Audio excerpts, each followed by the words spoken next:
tonight's episode of Basically Detectives, we're going to talk about the Steven You know what? No. Stop the music. Cut the music. Stop. Turn it off. Just stop. Okay? I can't believe this. Yes, I watched this before. Yes, I knew all about the case. But reliving this episode, I still cannot believe the BS that happens during this case. Okay? The juror getting excused from, deliberations and all that kind of stuff, that seems a little bit too convenient to me. It's like, everything that could possibly have thrown a wrench into this case has happened, or will be happening. Patreon.com/loveandmurder, murderandlove.com, SOS system, buyer merch, all that kind of stuff, guys. I can't right now, okay? There's too much going on right now with this case for it to just end like this, okay? This episode 8, as we're currently on right now, it begins with Steven's defense, specifically Dean Strang, expressing his belief that Steven will never be viewed as an innocent man, even if he does win this case. So here we are, Steven is on trial, he's been accused, he has already been kind of put through the situation, like we said before, when he was accused of rape and went to jail for 18 years. And Dean does say, sometimes basically in the eye of the public, just being accused of a crime puts you in a very bad spot. And I could totally see that. There are a lot of people who think that just because you're accused means you did it. And of course, after we get the usual intro and the awesome theme music, we come into the closing arguments. The closing arguments have me livid right now, okay? Steven's defense, they both stand up and they explain how there are lacks of evidence, there's a lack of circumstantial situations, They clarify that they're not saying the police murdered Teresa. They're trying to say that the police are framing Steven for murdering Teresa. And no one's seeing that. Dean stands up and he explains that when police do plant evidence, they're not planting it against somebody who they think is innocent. They're planting it because they believe that person is guilty and needs to be found guilty. And then everybody's favorite backwards DA, Kratz, stands up, if you're saying that a guilty man did it and should be put away, then he's not getting the point. Dean Strang wasn't trying to say Steven is guilty, he's trying to say that the police believe he is guilty, and the police were trying to get him there. Ken Kratz once again strikes. Words come out of that man's mouth that I just can't believe and bother me. And even part of his closing statement, reasonable doubt is for the innocent. You're innocent until proven guilty, jackass. The fact that this man has a law degree bothers me. And then Ken Kratz is like, you're sitting, this isn't a direct quote, but he's like, you're saying that someone was using law enforcement bias to plant evidence and direct them to Steven Avery like anyone will be smart enough. He says, as if anyone will be smart enough to fool in law enforcement, basically. Law enforcement isn't perfect. Law enforcement is done by human beings. Human beings can make mistakes, people. Human beings can have agendas. Human beings aren't perfect. I don't care who you are, what you're doing, what you do, what you have done, or what you will do. You're not perfect. That's just how the world works, okay? If you think you found the perfect person, and you're like, oh my god, they're so amazing at everything they do, and they know 10 different languages, and they can fly a plane, and they're a doctor, that's a murderer, okay? It is a wolf in sheep's clothing, a.k.a. the next person we're probably going to talk about on the show. That's just how it goes. And we all know Ken Kratz is backwards. I've gone over that before, thrown his stuff out there. Like I said before, you can look up him and find his story. That guy bothers me. Everything around him bothers me. And Steven's defense during their closing arguments, they do put some questions on the table, and they refer to this later on in the episode. They put some questions on the table that Kratz doesn't answer in his closing statement, or they weren't answered during the trial. It's left open to interpretation, some of the stuff that they talk about in their closing arguments. And I do think the edit for that was kind of weird. The edit makes it seem like one of Steven's lawyers would talk, and then Kratz would talk, and then Steven's other lawyer would talk, and then Kratz would talk. I don't think that's how it goes in the courtroom. I'd love for one of you, if any of you have ever served in a jury or have worked in a courtroom, I'd love to know, because I think what would happen, either the prosecution or the defense would go up and speak with their closing argument, and then once they were done, the other party would then go up and speak about their closing argument. That's what I think happens. That must make the most sense to me. I think the editing was trying to draw upon the theme of all the questions and answers that everybody was trying to throw out there. Like, Steven's defense would say, Lieutenant Link was too involved in the case, which I agree with. As a side note, I agree with that. Link was too involved. He was there after the county wasn't supposed to be involved anymore. Every time he showed up, there were questions like, oh, well, he said under oath, he appeared around 6:30, 7 o'clock, whereas before he said he appeared around 2 o'clock. And then Steven's defense gets into, that's almost a 5-hour difference there, from 2 to 7, that's 5 hours. And a good point that they mention is that's a completely different time of day. At that point in time of the year, 2 o'clock is broad daylight, and then 7 o'clock, it's dark. The sun's down. It's separate times of day. This case has me so razzled I can't even talk straight, guys. Oh! But yes, so, anyway. We move on to, they had a juror who got dismissed due to an emergency. Now, the episode says it was a family emergency. They do speak to this juror later on, and he claims it's a medical emergency, so I don't know if maybe it was a family medical emergency, or if the information got construed and it was a personal emergency. I don't know. But either way, the juror did confirm that he had an emergency. The judge himself had to make calls to verify was the emergency that important. Apparently it was, so they let him walk. The problem is, when this juror got dismissed, they were deliberating for 2 days already. And all that talking, all of that they had come to a conclusion on, got thrown out the window. And it boiled down to two things. Should they declare a mistrial, or should they seat an alternate juror? And according to the show, they came to Steven and said, how do you want to handle this? And he said, let's just seat an alternative juror. So here we go with 20 plus hours of deliberation, talking, speaking with evidence. I recall a point in the episode where they explained that the jury was requesting different pieces of evidence for them to re-review it and stuff like that. Now here we are, like I said, 20 hours of deliberation, Steven is found guilty. And this is what bothers me. Steven is found guilty of murdering Teresa, and he's found guilty of, I believe, harboring a firearm. Something like that. He was not found guilty of mutilating a body, though. So he got charged with He got charged with the first and third accounts, but he was labeled as innocent on the second charge. So, I don't understand. If the story is that Teresa got killed, and then her body ended up in a burn pit, how are they drawing that line? Like, Steven killed her, what did he do after that? Is my thinking.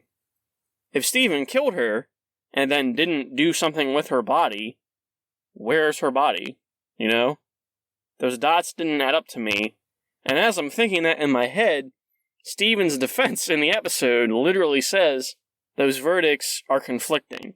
If Steven killed Teresa, and then didn't dump her body in the bonfire, what happened? That narrative can't exist with what's been established already. So here we go, trying to figure out what exactly happened between the jurors. And there is a point in the episode where Steven's defense tell his family, 7 jurors at the beginning of the session were for not guilty. There were, I believe, 7 who said not guilty, 3 believed he was already guilty, and then 2 of them were undecided. So, if you look at that math, even if the 2 who were undecided did sway towards Steven being guilty, that's still a 7-to-5 ratio. Or not ratio. That is a 7-5 split. They're still overall in favor of him being not guilty. Something happened. Somebody said something. One juror or a couple jurors made a few good points, apparently, that swayed 7 people to say that Steven wasn't guilty. And even the juror who got excused, he comes in and he explains, when he was there, he felt that there was a little too much bias in everybody talking about Steven. So, it's, again, you're innocent until proven guilty. And I honestly believe people are still thinking that Steven is guilty of that rape he didn't commit. So, Steven got accused of this. It was proven that he didn't do it. It was proven that he was wrongfully convicted.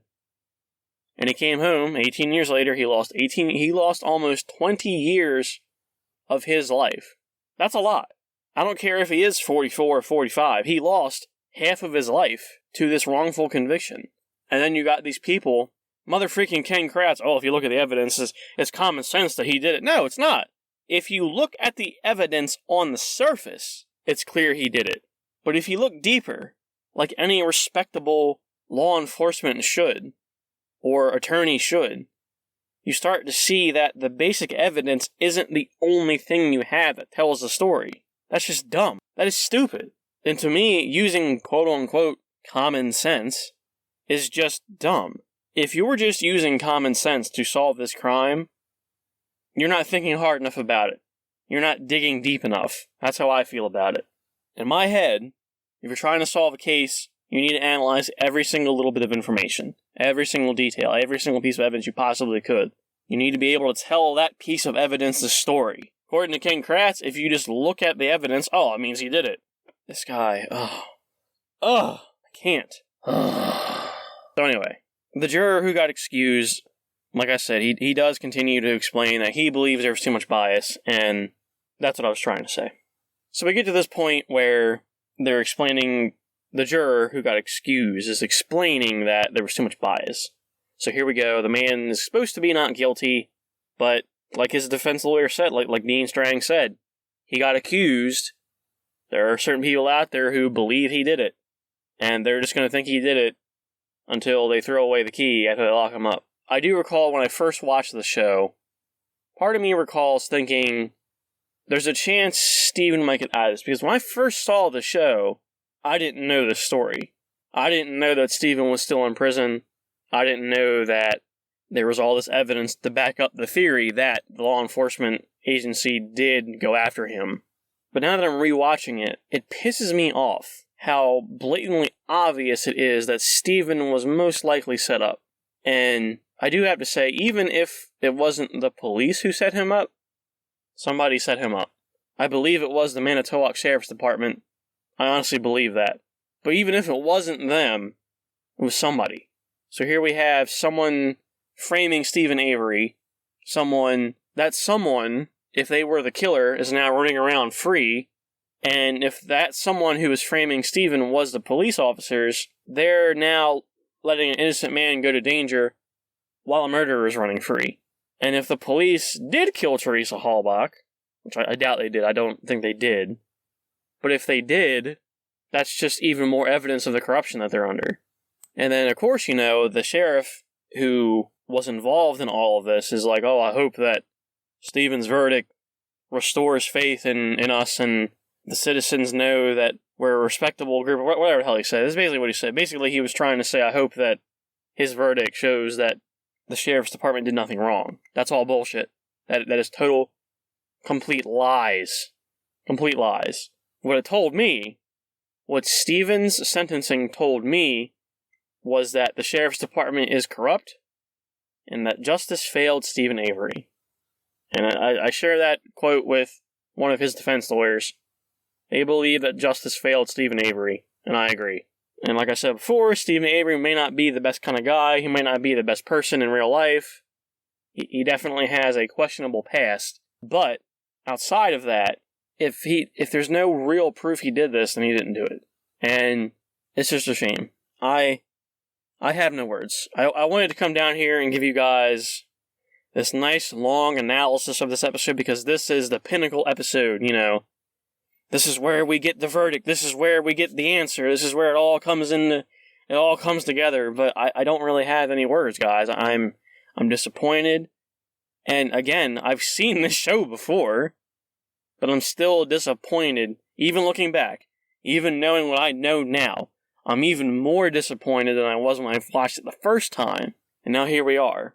Part of me even thought about doing episodes 8 and 9 together as the same episode, just to give you guys a nice big episode to finish up, you know, the show. This episode right now, episode 8, is the end of Steven's story, for now. Like we said before, there is a season 2. This episode marks the end of Steven's trial, and next episode kind of picks up with Brendan again. And when it comes to Brendan's case, I don't really have a whole lot to talk about Brendan, because everything about Brendan, you know, we've already said what we can about Brendan's case. He was led, he was prodded into giving certain answers, he was told, you know, when they asked him a question, they would just keep asking him the question until he gave the answer they wanted. What happened to Teresa? Oh, she took pictures of my uncle's car and then left. Oh, no, Brendan, we know she was there longer than that. What happened? She took pictures of the car and went into the house. Okay, what happened after that? I saw her leave. No, Brendan, come on. We need more than that. I heard her screaming. Okay, Brendan, well, why was she screaming? She broke her camera. Oh, okay, Brendan, well, how'd she break her camera? She dropped it. Oh, come on, Brendan, we know she didn't drop her camera. Come on, it's like, they just keep prodding him for answers that he doesn't have, and he's just making it up. So, next week, everybody, we're going to dive into what happens with Brendan as best we can, but I will have to say, in terms of a show, in terms of a story, in terms of a docuseries, this was disappointing. And I'm not saying that this is fictional and someone wrote it up, you know, I get that. This all really happened. My disappointment lies within the people involved. Somewhere, somehow, somebody looked at all of this and decided that Steven Avery was guilty and got 11 other people to agree with them. I really want to know what all of you think. I really want to know how all of you saw this episode. What did you think going into this episode? Because when I first saw this, I thought Steven was going to get off. Like I said before, I didn't know that Steven was still in prison to this day when I saw it. So, I had no idea what to think when I honestly thought they were going to let him go. I did. And watching it now, I'm even more disappointed. So I want to know, when all of you lovely lambs came into this episode, how did you feel about what was happening? What did you think was going to happen? Did you think he was going to be sentenced guilty? Did you think he was going to be sentenced to, do you think he was going to be declared innocent? Did you think there was going to be a mistrial and it had to come back later? What did you guys think? Because right now, I'm so done with the system and what happened in this show. So I will see all of you next week. Please remember to like, comment, subscribe, whether that be Spotify, YouTube, whatever you're on. Tell us what you think about this episode. What are your current thoughts on the case and what's happening with it right now? So I hope all of you guys have a good day, good week, good month, whatever. And I will see you all next week for episode 9, which is going to be the finale of Making a Murder for us here on Love and Murder.